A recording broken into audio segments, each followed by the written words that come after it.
Okay, I don't know how to speak Tuvan. I don't know how to read it. I haven't been able to find anything written down, and it's really hard to understand for me what I'm hearing. But I've just been having fun just playing around, and I'm just going to try making a few different sounds, and I'll try and vary them a bit and see if anything's interesting. Because it's interesting to me.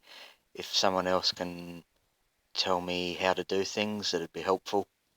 Um, Little tricks they've found. I think Kargra's the deep one. I think Kumai's the high one. I think Sigit's the real high whistle one.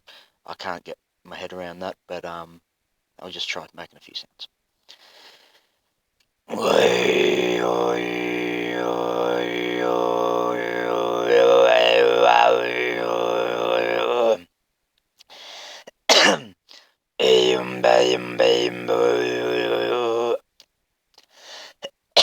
Shouldn't be coughing, hurt my throat. Probably got doing things with no technique.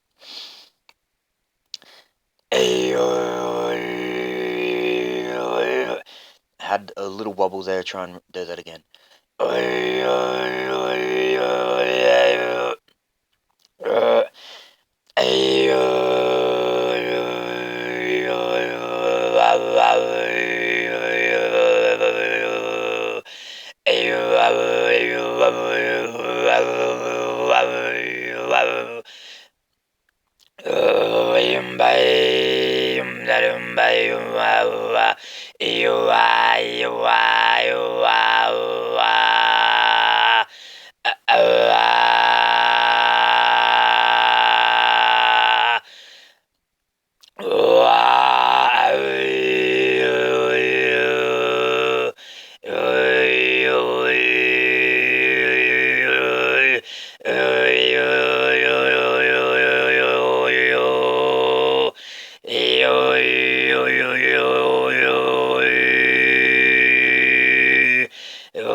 Yeah, still just play.